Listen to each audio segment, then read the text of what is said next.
What up, y'all? It's been a while since I've posted anything. Life has been pretty busy. Um, yeah, so I just figured let's get back on track with what's happening here on the farm. Do a little update. It's the beginning of September, and yeah, let's get into it. So just starting in the front of the farm. Last month we had, or until a couple weeks ago, we had sorghum Sudan grass growing in our market garden block. Um, I still have video footage of us terminating and talking about it.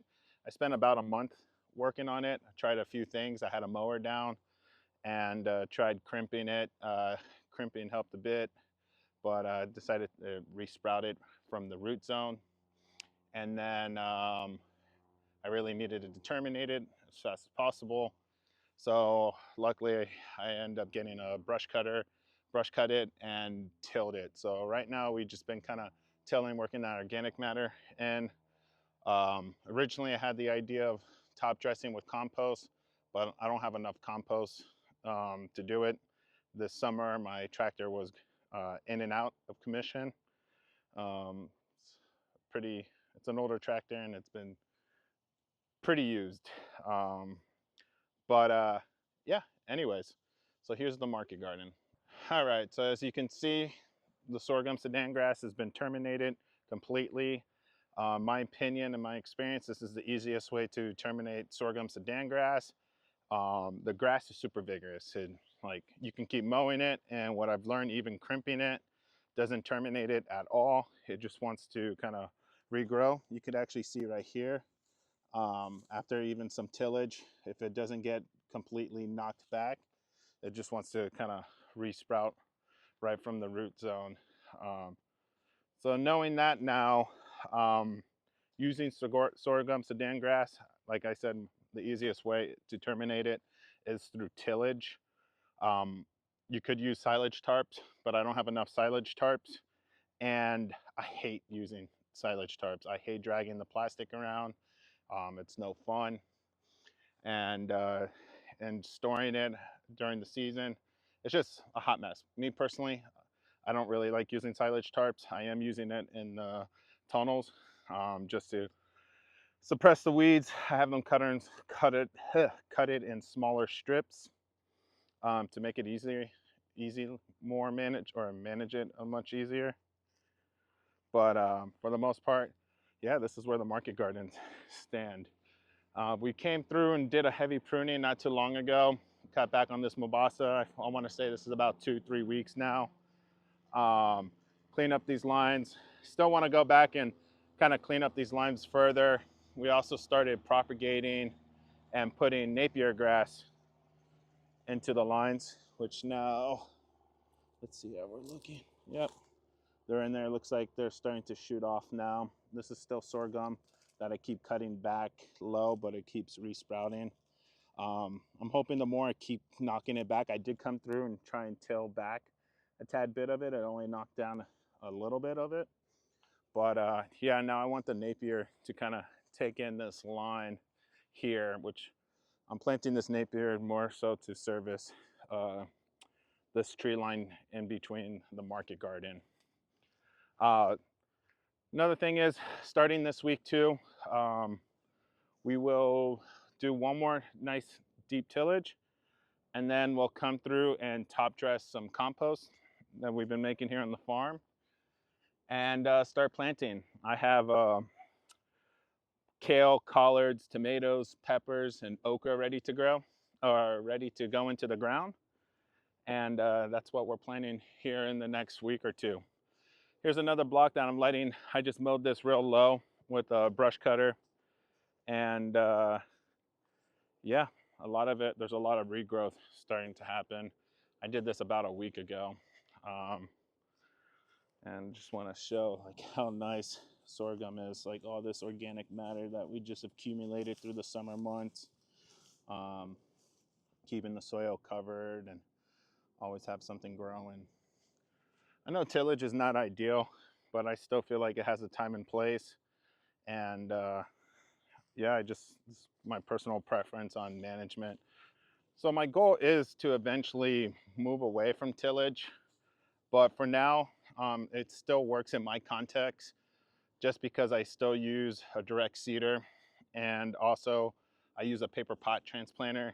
And in order for those to work efficiently, um, you got to have a nice shallow cultivation. Um, but I do see myself eventually moving away from crops, or the crops that I use those tools for, and getting into a lot of the deep mulching techniques and going completely no-till. But I need to have a killer season this year, and I'd rather play it safe and do what I've been doing for the past 9 years. And yeah, and then maybe next season start designating certain blocks to those practices. All right, so back to these lines. We came through and cut these back, like really opened up a lot, cut back a lot on the pigeon pea, dropped them, opened up the canopy a bit from the bananas to get more sunlight down to the Inga beans that we have here and the mulberry. This upcoming week, I'll be cutting back on this Mombasa. It's a lot easier to manage when it's at this height. It's easier to cut through the brush cutter. So, yep, this will get cut back, dropped in the line. I think when I cut back this, I'm gonna feed it into the grass line. And then the next cut will feed it into the tree line and kind of alternate tree, grass line, tree, grass line. Also to keep the edge of the market garden mulch pretty good.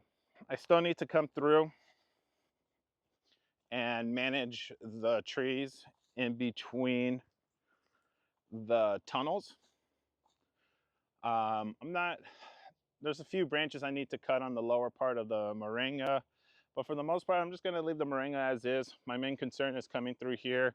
I'll probably come with the string trimmer, cut this back, all the weeds and grass that's growing down below, cut it back real low, and really pruned extremely hard on the pigeon pea. So yeah, that's the front half in the market garden. So pretty excited. It's now September. It's the full, like it's game on, moving full throttle on planting all of our veggie starts.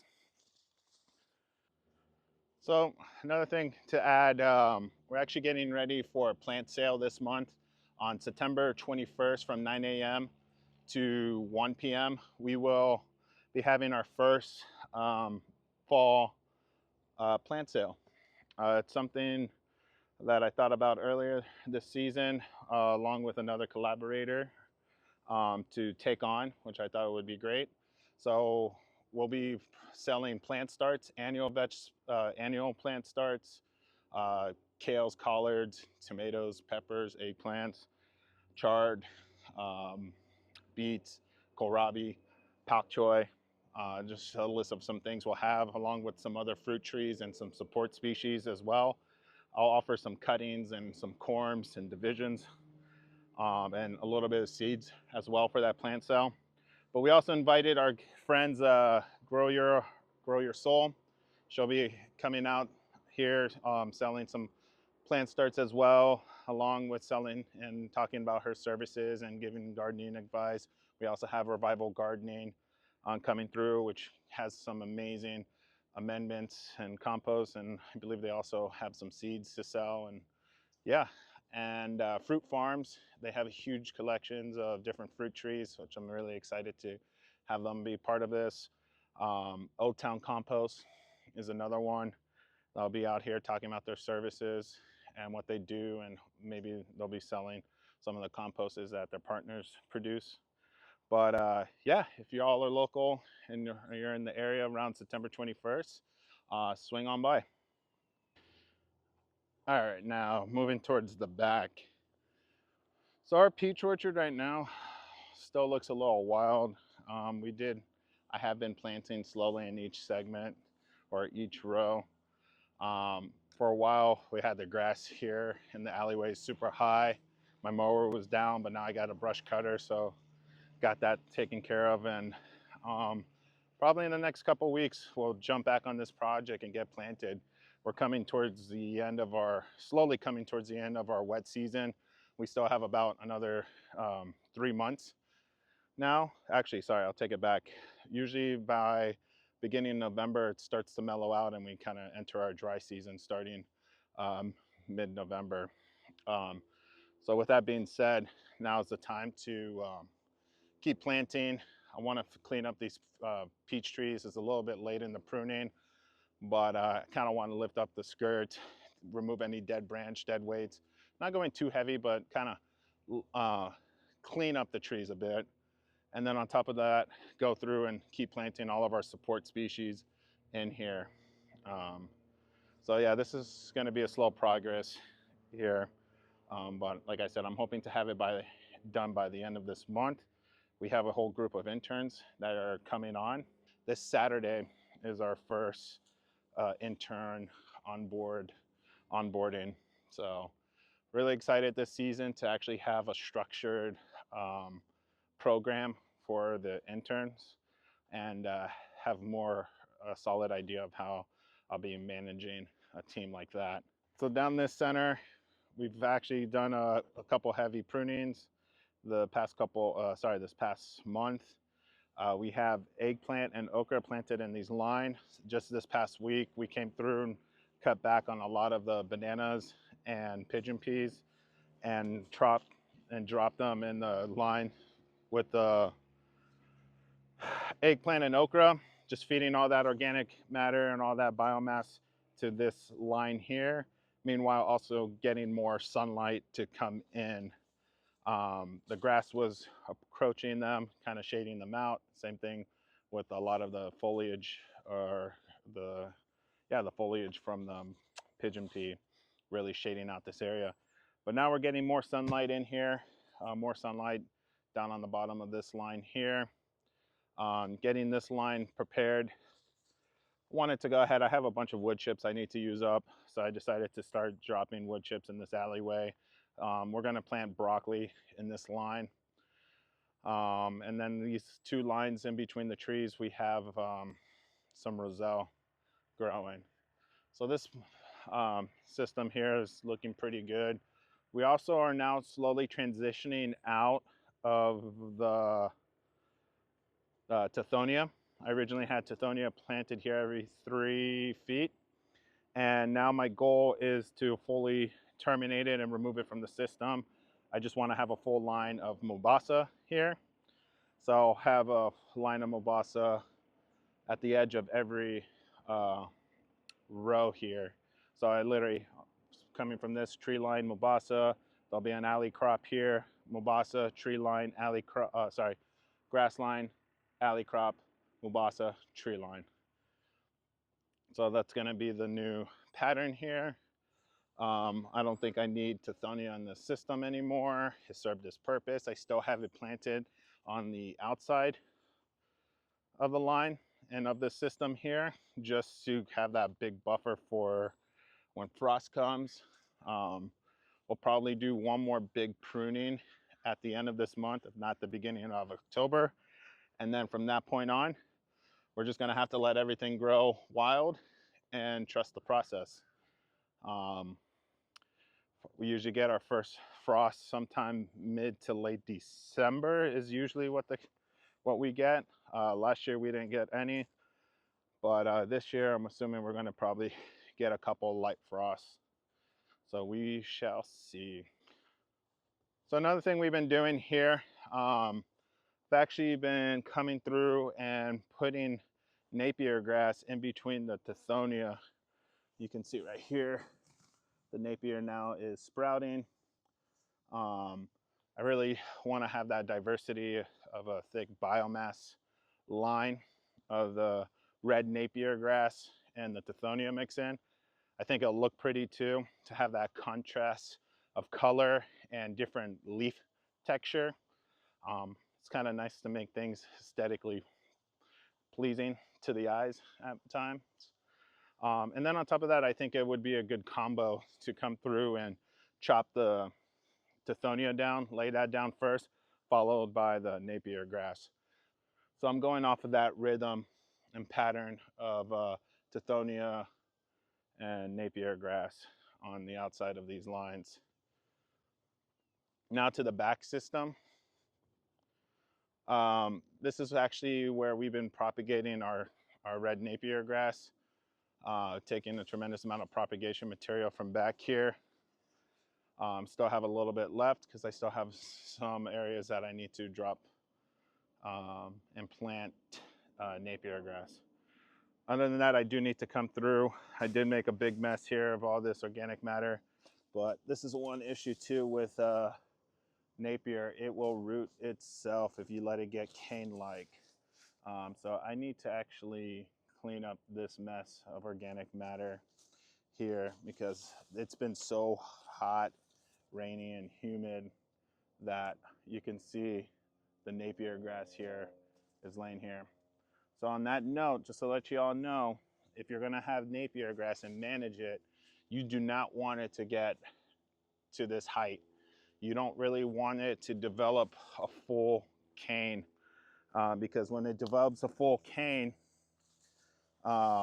this is what ends up happening is when you lay it down and you lay it down and get that soil contact, and not even that soil contact because nothing here is coming in contact with the soil. This is just staying on contact in this pile, but it's been so hot, humid, and rainy that it's just, this is its ideal condition. So it's just wanting to root itself. So with that being said, be mindful planting Napier. Here's a good example of what I like to manage it. I'll let this get about 5-6 feet tall and then come back and chop it down to the baseline. Never let it get to cane unless if you need propagation material. Here's our seed crop of jack bean. It should be setting flower here soon. And then we usually collect the seeds by late winter. And cassava is growing real nice. This cassava planted back here is for propagation material. This is our mango and guava line. We pruned back here a few weeks ago and it's already like recovered pretty quick. So I want to come through, do another pruning, and there's some gaps that I need to fill with some eucalyptus that didn't take.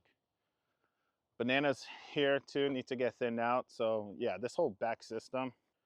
So this whole back system definitely needs a heavy pruning and interference and a good reset.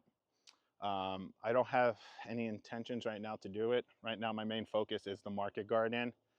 But I probably will try my best to come in here to do a little bit of management before it gets way out of control. When it gets out of control, it just takes twice as long to come through and manage, and it just kind of becomes very daunting. And I really want to avoid doing that as much as possible. One more thing too in this back system is our turmeric. This is actually turmeric I got from Kevin Cruz down in Naples, Fort Myers area. This is actually a line that I'm growing for propagation material. So I end up buying a couple pounds from him and they're just pumping, looking nice.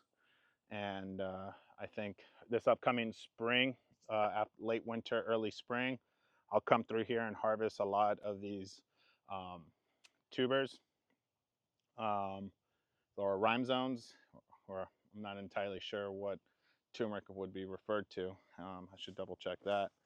But go ahead and I'll go ahead and harvest them then and plant them elsewhere. I'll most likely plant them in that line where I have the roselle and eggplant and okra, that whole system. I'll probably plant a tremendous amount of turmeric through there just because I think this is my last season and my last opportunity to get a high strata crop in there. Unless if I decide to keep coming through and doing some heavy management to keep that sunlight coming through that they like.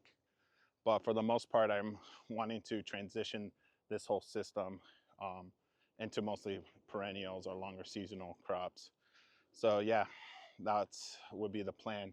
So that's a total of, let's see, 440, what is that, 880 linear feet of turmeric that I'm wanting to get into the ground. So I'm hoping all that propagation material that I'm growing out back there, I'll be able to accomplish that. Anyways, y'all, I hope all's well. My apologies for the not posting as much as I said I was going to. Went through a few hiccups this past month, dealing with some personal things, mental things, but kind of overcome them. This is the season now to be growing, and yeah, we're excited to see what's coming ahead of us. But anyways, yeah, till then, we'll see you next time.